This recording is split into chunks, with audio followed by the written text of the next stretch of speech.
আলহামদুলিল্লাহ রবিল আলমিন ওসলাতু ওয়াসসালামু আলা রাসূলিল্লাহি সাল্লাল্লাহু আলাইহি ওয়াসাল্লাম। প্রিয় সবাই, এই রমাদান মাসে আমাদেরকে তাকওয়া অর্জন করতেই হবে। প্রিয় সবাই, এটি হচ্ছে আমাদের সবচেয়ে বড় উদ্দেশ্য আমাদের সিয়াম সাধনার। এই তাকওয়াই হচ্ছে আমাদের মুমিনদের জন্যে সবচেয়ে বড় ফজিলত আল্লাহ সুবহানাহু ওয়া তাআলার কাছে। প্রিয় সবাই, আল্লাহ সুবহানাহু ওয়া তাআলা আমাদের জন্য সবচেয়ে বড় ফজিলত দিয়েছেন এই তাকওয়া। তাই এই তাকওয়াকে অর্জন করতে হবে আমাদেরকে এই সিয়াম সাধনার মাস রমাদান মাসে। প্রিয় সবাই, রমাদান আমাদের জীবনে আসে বছরে একবার।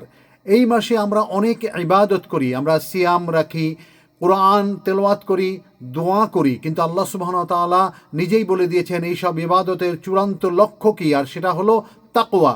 তাকওয়া অর্থ আল্লাহকে এমনভাবে ভয় করা যেন আমি আল্লাহকে দেখছি, যদিও আমি আল্লাহকে দেখতে না পারি, তবে মনে করতে হবে আল্লাহ সুবহানাহু ওয়া তাআলা অবশ্যই আমাকে দেখছেন। সিয়াম আমাদের শেখায় কেউ দেখছে না, তবুও আমি আমার হালাল খাওয়া থেকে আমি দূরে থাকছি একমাত্র আল্লাহর ভয়ে। কেউ জানে না, তবুও আমি হারাম কাজ ছাড়ছি একমাত্র আল্লাহরই ভয়ে। কেউ আটকাচ্ছে না, তবুও আমি নিজেকে থামাচ্ছি, আমি আত্মনিয়ন্ত্রণ করছি একমাত্র আল্লাহরই ভয়ে। এটাইকে তাকওয়া বলা হয়।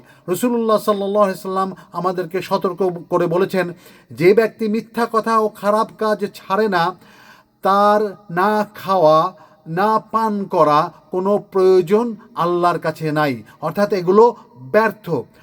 প্রিয় সবাই, অর্থাৎ তাকওয়া ছাড়া সিয়াম মূল্যহীন।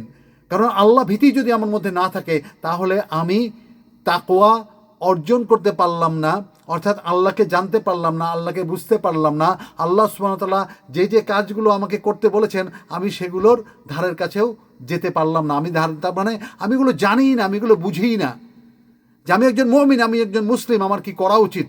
তাকওয়া ছাড়া এটি বোঝা কোনো মতেই সম্ভব না। আমরা শুধু নামে মুসলিম, আমরা শুধু নামে মুমিন। প্রিয় সবাই, তাই প্রশ্ন হলো, রমাদান শেষে আমরা কেমন মানুষ হয়ে বের হতে চাই? আগের মতোই নাকি আরও আল্লাহ ভীরু? আসুন এই রমাদানে আমরা শুধু সিয়াম পালনকারী না হয়ে তাকওয়াবান বান্দা হওয়ার চেষ্টা করি, আল্লাহকে জানার চেষ্টা করি, আল্লাহকে বোঝার চেষ্টা করি।